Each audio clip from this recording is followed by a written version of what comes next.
Hello everyone, welcome back to the Airing It Out podcast. I am your host, Sam. Now today's episode has an important message that I personally believe that everybody should hear.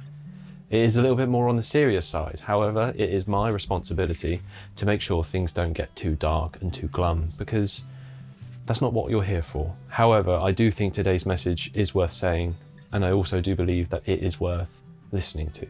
So please get comfortable, tune in, and let's get on with the episode.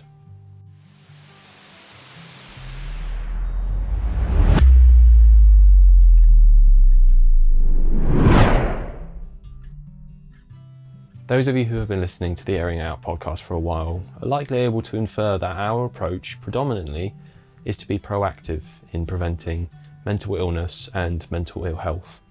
And for those of you that don't know, mental ill health is essentially the opposite of mental well-being. Well-being is more the positive side, and mental ill health is when things aren't doing so well. But what we're looking at today is that it's a privilege to be proactive in our approach to mental illness and mental ill health. And we have to be conscious that there are those who are in such situations that their approach has to be reactive. Those who are in a reactive state of their mental health, unfortunately, it means that they might be in crisis. It means that things have gotten so bad that they then have to react to how they are instead of being able to be in a position where they can plan forward and look after their mental health. So, dear listeners, the point of this episode today is to not only illuminate and share with you where these places are that we can signpost people to get that professional support, but it's also to underline the importance of why you need to know these places and why it's so important for us, for people who are able to be proactive with our mental health, to be part of a mental health community and to be vigilant and conscious people, why it's so important that we have our eye on people in our community. Okay, so why do we, or why do you as an individual need to know this? Because as somebody who is conscious of their well-being and as a listener of the Airing It Out podcast, you care. You care enough about your own well-being to want to improve it and to be better. But it also means that you have compassion inside you, whether it's compassion for yourself or compassion for others. And if all that this podcast ever produced was individuals who thought about their own mental health and improving their own mental health and not being conscious or being aware of people in the community and around them and helping support them to live happier and healthier lives, then that means that we've missed something on our end. As pioneers of conscious well-being, our duty of care extends not only to ourselves, but to those around us and those in our community, whether they be family, friends, colleagues, or even strangers. We have to be vigilant for those in our community, and we have to be aware of where it is and what help is available if and when someone were ever to need it. No one ever expects it, and as I mentioned earlier, our enemy is one that we might not ever see until it's too late. So today in this episode, we are addressing what steps you can take, what information you might need if you ever were to get in that position. I hope sincerely and dearly with my heart that no one ever has to deal with this situation, but unfortunately, that's not the world we live in. It could happen. It might not ever, but it could. And as a host of a mental health podcast, I would not be doing my job if we didn't address these things, if I didn't try and prepare you for that horrible time, the time where I hope you never ever need this information. But it's better to have it and not need it than to not have it at all. You might ask, how can you have a better approach to being vigilant to these kind of situations? Well, it's about the attitude that we have towards other people. Compassion, empathy, and care. Before we get into where you can find these places and what support they can offer, we have to be a bit honest on our end, or perhaps my end. The reason why we're making this episode is I had a call out the other day with the fire service. It's quite late at night, it was early hours of the morning, and it was my first attempted suicide job, and it was difficult. Obviously it was difficult. Obviously you have a responsibility to do and you have a job to do, but the gravity of being at that job, responding to that job, and finding a person who is likely having that kind of worst day of their life is a heavy one. All the firefighters were supportive of each other, and making sure that everyone was okay. And in regards to the casualty, they were managed to get out into the ambulance and into a helicopter and escorted to a hospital. So they were not successful in their attempt. But I came away from that job with a very heavy heart, particularly as a mental health advocate. I think suicide and mental health jobs are always going to impact me more than perhaps other more serious jobs. And it hurt. It hurt a lot, and it's very saddening. And it pains me. And I've spoken to Brandon Wayne, who is a suicide survivor, and I don't know. I don't want people to have to go through that pain. I don't want people to have to get to that point where they think that their life is not worth living anymore.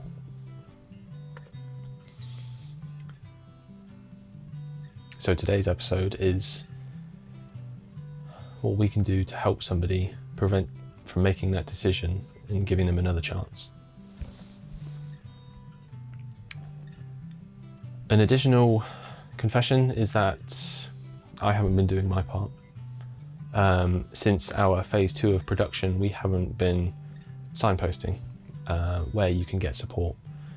It's all well and good speaking about mental health and what you can do to improve your life and improve your well-being, but if we're not there for those who really need serious professional help, then it feels almost like it's just for show.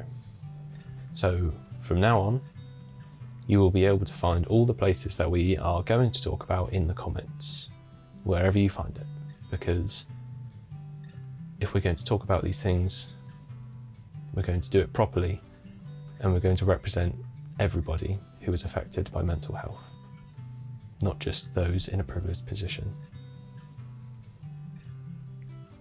Yeah. Thank you for listening. A few disclaimers before we give you the important details. So, we are a mental health podcast. We're passionate about mental health and spreading conscious well-being throughout the community and sharing lives of real stories. You've heard it before. We aren't professionals. That's why it's our responsibility to show you and signpost you towards the people who are. We have to remember to put the safety mask on ourselves first. So what that means is you need to be your best, you need to be well in order to look after other people. If you're having a proactive approach to your mental health, fantastic. But if you're struggling and you're not doing well, and somebody else is struggling and they're not doing well, then you're not able to best be there for them. Dave Corbin, who I interviewed, massive friend of the podcast, I spoke to him recently and he said how he had a leadership course after he left the army. And he said his attitude towards this leadership course was, I'm going to go there, I'm going to do a great job, I'm going to get in there, I'm going to do the best that I can. And he was putting a lot of pressure on himself to do really well. He really wanted to do well. He's going to go all guns blazing, really wanted to get this done, get it done, nail it. And he said that the first thing that the guy said to him is that in order to be a good leader, you have to be good to yourself. And apparently it leveled him. He said, oh my God, what do you mean? That's not what I wanted to hear. I wanted to hear I would be a good leader, not how to look after myself. But it's true. In order to be there for other people, we have to be well within ourselves first. We're talking a lot about reactive responses today, but can we still be proactive in this sense? Yes, of course, and we still encourage that. Check in on your friends, go to social events, have creative outlets, and do exercise. Please keep up with these things. It's just we're talking today about keeping an eye on those people. And part of being proactive in your own mental health, in being there for others, in being an active part of a community, and by being a good friend, you are looking after your own mental health, as well as encouraging them to look after themselves and probably improving their mental health. Because they know that you are valuing them. They know that you are valuing them, and that's what it's about. You may be asking, what can we do with this knowledge? Okay, so you've given us all these places that you can be signposted towards, and all they do, but how do I use it? Well, like we mentioned earlier, empathy, compassion, and care. For those around you, and of course yourself. So touch base with people, see how they're doing, but take the time to gauge where they're really at. So anyway, what can we do with this knowledge? This, please keep in your back pocket. Know that this knowledge is out there, these places are out there, and they are there, funded, working, volunteers, people working for them. These are professionals. It is their job to be there for somebody that needs them. So keep these names and these places in your back pocket, and if these ones aren't tailored to the specific need of the situation you find yourself faced with, there are so many more that could tailor just to what you need specifically. If you don't want to remember them, or you don't think you need to remember them, just know that they are here in this episode, or some of them, the ones that we're going to talk about today, will be in all of the episodes in the future. So just look in our descriptions, find them there, know that they exist, be conscious of them and conscious of those around you. And the last disclaimer that we have is that if you need a reminder of how important your role, you, yes you, whether you are a viewer or a listener, your importance in this fight against mental ill health and mental illness, as a community, as an individual, as a friend, whatever it is, please go back and watch our video on why you are important. You might seem like just a listener, passerby going about in your own life, but you listening now have the capability to make such a difference in the lives of the people around you. And we want you to recognize that, we want you to embrace that, and we want you to be the best that you can be for other people and yourself. So if you need a reminder, check out the link. We'll add that as well. Why you? Right, no beating around the bush. This is the signposting section. So we have Mind charity. You can find them at mind.org.uk. They're a safe and confidential place to talk about feelings. They listen and help you find the right path for your mental health, and they offer emotional support for mental health and mental well-being. So it sounds like if you're lost, if you're confused, if you don't have anybody in your surrounding community that you can reach out to comfortably, speak to Mind. You can speak to Mind at mind.org. We have Shout at giveusashout.org. Now, Shout is a 24/7 text service. So at any time, regardless if it's stupid o'clock in the morning or the busiest time of the day, you can give Shout a text at 85258. Now, not only is it confidential, but it is free. And the process looks a little bit like this. There are 5 steps. First one, you text. Second, you connect. 3, you chat to somebody. 4, you create a plan. And 5 is calm. But that means they encourage you to take time and reflect about the chat that you've had and about how you're feeling. So it's done by real volunteers as well. So something so simple as what most of us do every single day, sending a text, That's how easy it can be. It can be free. They say it takes 30 minutes. 30 minutes for you or somebody you know to potentially have a massive impact on their mental health and well-being. That's shout.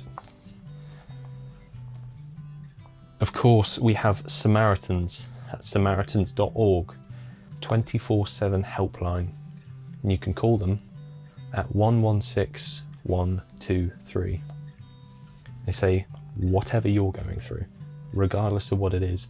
This Samaritans, I think the majority of us know who the Samaritans are. That's because they have such a wide service, okay? And they mean it. They're speaking up on it now. They're here for whatever you're going through. It's for free. You can chat to a volunteer, or you can online chat, you can email, letter, you can call, or you can book a face-to-face appointment. It's not therapy, it's not counselling, it's nothing like that. It's just if you want to sit across from somebody and tell them how you are feeling or what's going on or what's bothering you. Samaritans. Samaritans.org or call 116 123. The last one we have today is CALM, or it's an abbreviated term. No, it's an acronym for Campaign Against Living Miserably. Now, they are a suicide prevention organisation. You can find them at thecalmzone.net, and they offer loads of services. It's really comprehensive and there's so much there. They seem to touch on so many bases. So even if you were just curious, CALM is a great name, because they have, whether if you're worried about someone, if you've lost somebody to suicide, or you can see no way forward in your life, they also have excellent guides and excellent guide of how-tos and tools that you can use, as well as offering like a whole list of places that you can go to find more tailored support. We mentioned that earlier. There are a vast expanse of places you can get mental health support. If you don't want to go trawling through the internet to find them, just go to thecalmzone.net, and you can scroll through all of their places to find more tailored support to whatever you or somebody you might know needs. Rounding off today's episode, I did my best not to make it too dour and too serious. It was a serious subject, yeah, but I thoroughly believe an important one. We all need to know what these places are. Hopefully, like I said, we never have to use them. But if you've gotten to this point and you have listened to them now, I hope you know that you are more equipped, or you might be more equipped than you were, to help somebody on the worst days of their life. Thank you for listening. Appreciate it if you've stuck around to the end, and we just appreciate you if you tuned in and you haven't even got to this point. If you tuned in and listened to a minute or 10 seconds, thank you. We're doing our best, and we want to do our best for you guys, whoever's listening out there, because no one deserves to live miserably, and there are some choices that, yeah, we wish people never felt like they had to make, but it's the world we live in. If you've got a moment and you're still listening, please give us a 5-star rating on Spotify, subscribe on YouTube, give us a like, a comment. These things help us get it out there a little bit more. So if you could do your bit for us, that would be mucho helpful. As well as giving it a share. You know, if you think this is an important message, please let your people know about what we're doing. You know, you're a part of our community. Maybe share it with yours. And it helps us. We want to do this full time. We want to do this all the time. We want to do it more. We want to do more for the people. So liking, sharing, subscribing, rating, whatever it is, that's how you guys can help us. Or you can donate to our Buy Me a Coffee it'll be in the descriptions for everything that we've got. Thank you. We appreciate you. We hope you're doing well, and we hope you have an approach towards helping the people around you, because compassionate, caring people. Love you guys. Spread the love, and yeah, try and make someone's day a bit better.